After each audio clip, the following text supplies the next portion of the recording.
किसी का हाथ टूटा है तो किसी का आधा हिस्सा फटा है।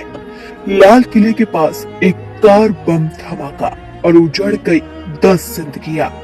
एक ही पल में अपनों ने अपनों को खो दिया, परिवार उजड़ गए। सबसे सुरक्षित जगह देश की राजधानी में बम धमाके का शिकार ये लोग बस यादों में रह गए। जब अस्पताल से इनके मरने की खबर आई तो सिर्फ आंसुओं का सैलाब नहीं आया, बल्कि विभत्स हालत में इनका शव भी आया, जिसे देखकर परिवार में चीख पुकार मच गई। ऐसा कोहराम मचा कि दिल्ली के लोकनायक अस्पताल की मोर्चरी से निकले शव को जिसने भी देखा वही बुरी तरह से बिलक उठा। परिजन फूट फूट कर रोए।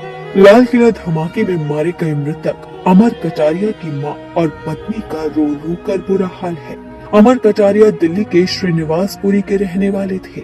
जब एक मां ने अपने लाल को कफन में लिपटा देखा तो ये बेबस मां आंसुओं को रोक नहीं पाई और बीच सड़क पर ही टूट कर बिखर गई। पत्नी के आंसू भी नहीं थम पाए और उसका रो रो कर बुरा हाल है।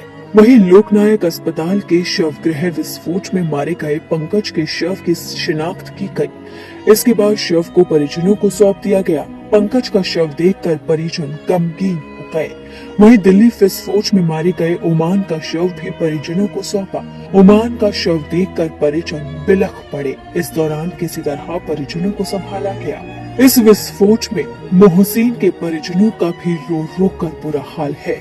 ब्लास्ट में मारे गए जुम्मन के शरीर को मौलाना आजाद स्थित शवगृह लाया गया। परिवार ने जुम्मन की पहचान कपड़ों से की। जुम्मन का पैर और आधा सिर गायब है। जुम्मन के चाचा ने बताया है कि उसकी पत्नी विकलांग है और 4 बच्चों में 3 बेटी और 1 बेटा है। जुम्मन की उम्र महज 35 साल ही है और वो ई-रिक्शा चलाता था, लेकिन अब वो सिर्फ यादों में रह गया, जिसके बाद उसके परिवार का बुरा हाल है। ऐतिहासिक लाल किले के पास कार धमाके के बाद इलाके में चीख पुकार मच गई। धमाके की गूंज शांत होते ही राहगीरों की नजरें चिथड़ों पर पड़ी। अगले ही पल मंजर चित्कारों से गूंज उठा। चश्मदीदों के अनुसार शुरुआती कुछ पल में तो किसी को कुछ समझ नहीं आया, मगर हादसे की भयावहता को देखते हुए राहगीरों ने घायलों की मदद करनी शुरू कर दी। आलम ये हुआ कि एम्बुलेंस आने से पहले ही घायलों को ई-रिक्शा से अस्पताल पहुंचाया गया। इस बीच कुछ लोगों ने अपने निजी वाहनों से भी घायलों की मदद की। लोगों के अनुसार घटना के तुरंत बाद सड़क पर धुआं फैल गया और कई वाहनों में आग लग गई। धमाके की कुछ देर तक लोगों को समझ नहीं आया कि आखिरकार हुआ क्या। वहीं कहराती आवाजों को देख राहगीरों ने मानवता का परिचय देते हुए मदद करनी शुरू कर दी। घायलों को अस्पताल पहुंचाया गया।